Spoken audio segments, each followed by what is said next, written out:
उसके बाद एक लड़की ने आराम से कोने में खड़े होकर पीठ करके ब्लाउज उतार कर रख दिया।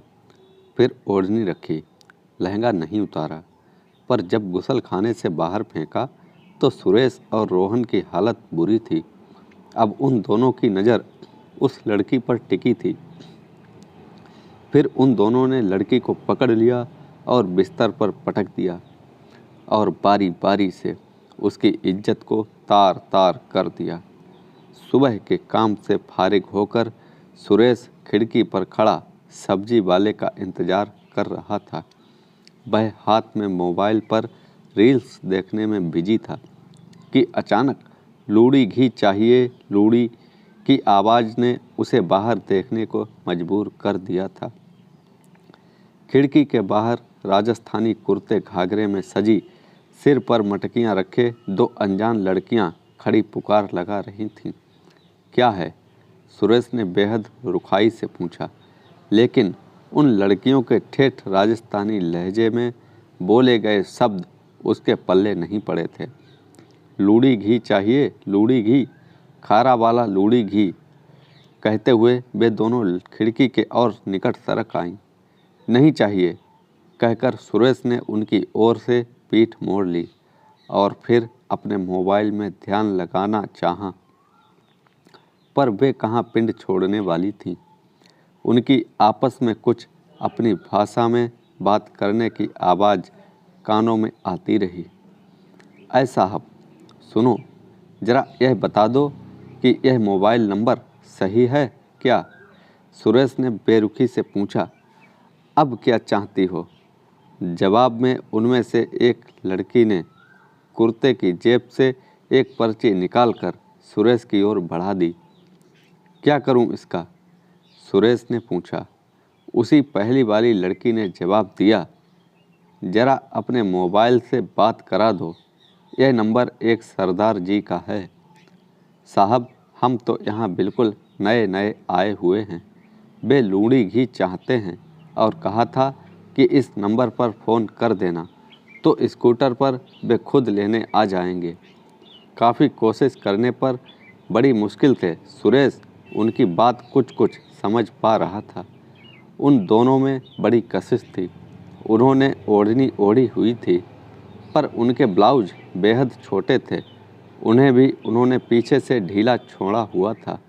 उनके उभार बाहर निकल रहे थे। सुरेश देखने से अपने आप को नहीं रोक सका। अपने मोबाइल से नंबर मिलाया तो जवाब आया, this number is not exist. Suresh ने पर्ची उसके हाथ पर रखते हुए कहा, नंबर गलत है। वह लड़की अनजान बनते हुए बोली, एक सरदार जी ने पिछली बार लूड़ी घी लिया था, कहा था कि जब भी आऊं उन्हें दे जाऊं। ठीक है।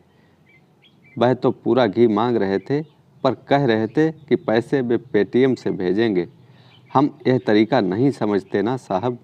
उनके भोलेपन पर हैरान होते हुए अब तक सुरेश को भी यह जानने की उत्सुकता होने लगी थी कि आखिर यह लूड़ी घी क्या भला है। दरवाज़ा खोलकर सुरेश बाहर निकल आया। देखूं क्या है तुम्हारे पास? मटकियां नीचे उतारकर वे दोनों घाघरे को घुटने के ऊपर करके बैठ गईं। लूड़ी घी है हमारे पास, लो देखो, ठेठ बीकानेर हमारा घर है। फिर उन्होंने खूब चहक चहक कर अपनी भाषा में सुरेश को समझाया कि वे बड़ी दूर बीकानेर की रहने वाली हैं। काफिले के साथ वे निकली थीं। चलते चलते यहाँ बिहार तक आ पहुँची हैं। नदी पार उनकी गाड़ियाँ, भैंसें और मर्द हैं, पर अब वे घूमते घूमते थक चुकी हैं। उनका घी बिक जाए तो वे लौट जाएंगी। एक लड़की की आंखों में मोटे मोटे आंसू छलछला आए। साहब, यह घी नहीं लोगे तो यह घी बेकार जाएगा। हम तो सरदार जी के लिए घी लाए थे। उनकी भोली भोली सूरतें, गांव की पोशाक और मधुर बोली, बार बार गिरती ओढ़नी से सुरेश का मन ललचा उठा। लाओ, एक डब्बा दे दो, कितने का है? कहकर सुरेश पैसे लेने अंदर जाने लगा। बस साथ में रुपए भी लेता आया ताकि जल्द से जल्द इनसे पीछा छुड़ाकर दरवाज़ा बंद करे। आजकल अकेले घर में किसी भी अनजान को घुसाना कोई अक्लमंदी नहीं थी। सुरेश लौटा तो वे अपने सारे के सारे डब्बे थैले से निकाल चुकी थीं। एक बोली, बस कोई 5 किलो है, सारा ले लो साहब, हम भी लौट जाएंगी अपने काफिले के पास। नहीं, इतना घी लेकर मैं क्या करूँगा, कहीं और बेच लेना। पर वे जिद करती रहीं। सुरेश को एकाएक अपने दोस्त रोहन का ध्यान आया। क्यों ना उसे बुला ले, वह राजस्थान का रहने वाला है, इनकी भाषा भी समझ लेगा और इन्हें समझाकर बुझाकर इनकी समस्या भी शायद सुलझ जाए। सुरेश को लालच था कि कुछ देर वे ऐसे ही बैठी रहीं। उनकी खुली टांगें न्योता दे रही थीं। रोहन, आजा, अच्छा माल घर आया है। सुरेश ने फ़ोन किया। रोहन ने आते ही उन लड़कियों को ताड़ा, फिर राजस्थानी भाषा में पूछा कि वे कहाँ की रहने वाली हैं। अपनी भाषा सुनते ही वे दोनों ऐसे खिल गईं मानो उन्हें कोई अपना सगा मिल गया हो।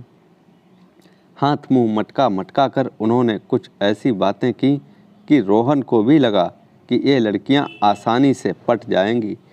मटकी में से जरा सा घी निकालकर अपने हाथ पर रखकर दोनों ने सुरेश और रोहन के मुंह के पास अपने हाथ कर दिए। घी तो बिल्कुल शुद्ध है। लूड़ी घी का मतलब ही शुद्ध मक्खन से बना हुआ घी। देखो ना इसका रंग, गाय का दूध पीला होता है ना, इसी से यह पीला है। किसी को भी दोगे तो बढ़िया लड्डू बनेंगे। सरदार जी ने 8 किलो घी खरीद लिया है तो ज़रूर बढ़िया होगा, रोहन बोला। सुरेश खुश था कि ये लड़कियां उनके इतने पास बैठी हैं। ये लड़कियां उसे अच्छी लगीं, पर वे हमेशा अपने मर्दों से घिरी रहती थीं। उनके बदन से चमेली की खुशबू आ रही थी। सुरेश को तो नशा सा होने लगा था। उन लड़कियों ने मटकी के साथ लाए प्लास्टिक के डब्बों में घी भरना शुरू कर दिया था। एक लड़की कहने लगी, साहब यह डब्बा 1 किलो का है। रोहन कहने लगा कि यह डब्बा तो बहुत बड़ा है, इसमें तो 1.5-2 किलो घी आ जाएगा। पर वे दोनों एक नहीं मानी। नहीं नहीं साहब, हमको बेईमानी मत सिखाओ, हम अभी कुंवारी हैं। हमारे माँ बाप ने कहा है कि भूखी मर जाना पर कभी बेईमानी ना करना। हम तो पूरा डब्बा ही भरेंगी। अब तो सुरेश और रोहन उन दोनों की ईमानदारी और सच्चाई पर कुछ इस कदर फिदा हुए कि सारा घी तुलवाने की सोच बैठे कि 600 रुपये का घी 400 रुपये के भाव में मिल रहा है। यह भी किलो या 1.25 किलो आपस में बांटकर अगले महीने के लिए रख लेंगे। कोई बिगड़ने वाली चीज़ तो है नहीं। सुरेश और रोहन ने उनके 5 किलो घी के डब्बे का तुलवा कर उनके रुपए हाथ में धरे तो उनके खिले हुए चेहरों की चमक देखते ही बनती थी। सुरेश और रोहन सोच रहे थे कि उन्हें और कैसे रोका जाए। तभी एक लड़की ने जब मटकी से जो आधी से कम भरी थी सिर पर रखी तो फूट गई, घी उस पर बह गया। दूसरी लड़की ने कहा, चल जल्दी चल, डेरे पर जाकर नहाना पड़ेगा। उन दोनों के भोलेपन पर तो सुरेश और रोहन रीझ ही चुके थे। सुरेश ने कहा, अरे ऐसे घी में तर होकर कहाँ जाओगी, चलो यहीं नहा लो, हम कमीज दूसरी दे देंगे, ब्लाउज को घर ले जाना। दोनों लड़कियों ने एक दूसरे को देखा और बोली, साहब आप शरीफ आदमी हैं इसलिए हम नहा लेते हैं, वरना आज के मर्दों का क्या भरोसा। उसके बाद एक लड़की ने आराम से कोने में खड़े होकर पीठ करके ब्लाउज उतार कर रख दिया और फिर ओढ़नी रखी। लहंगा नहीं उतारा, पर जब गुसल खाने से बाहर फेंका तो सुरेश और रोहन की हालत बुरी थी। अब उन दोनों की नज़र उस लड़की पर टिकी थी तो दूसरी लड़की पीछे ही खड़ी थी। थोड़ी देर में नहाकर वापस आई। सुरेश की कमीज पहने वह मॉडर्न और चुस्त नहीं और अच्छी भी लग रही थी। उन्होंने अपना सामान उठाया और चल दी। उनमें से एक लड़की कहती गई, साहब हमें फ़ोन कर देना, हम आ जाएंगी। इस फ़ोन में रिकॉर्डिंग भी ना। सुरेश और रोहन को समझ नहीं आया कि वह क्या कह रही हैं। वह तो बाद में पता चला कि जब वे दोनों नहाने वाली लड़की को देख रहे थे, उन्हीं के फ़ोन से दूसरी लड़की वीडियो बना रही थी। उसने पीछे से पर्स, लैपटॉप, फ़ोन, चार्जर अपनी थैली में डाल लिया था। उनकी हिम्मत यह थी कि वे सुरेश के फ़ोन पर ही उसे फ़ोन करने को कह गईं। वे दोनों जानती थीं कि सुरेश पुलिस में तो जाएगा नहीं, क्योंकि अगर वे पकड़ी गईं तो कपड़े उतारते हुए वीडियो से सुरेश और रोहन पर उल्टा केस बना डालेंगी। लूड़ी घी के चक्कर में सुरेश अकेला ही नहीं, रोहन भी बुरी तरह फंस गया था। वह लूड़ी घी नहीं था, किसी तरह की ग्रीस थी जो सुरेश और रोहन को फेंकनी पड़ी थी। वे लड़कियां दिन दहाड़े धोखा दे गई थीं। तो दोस्तों, कैसी लगी ये कहानी? लाइक करें, कमेंट में हमें बताएं और चैनल को सब्सक्राइब करना ना भूलें। धन्यवाद।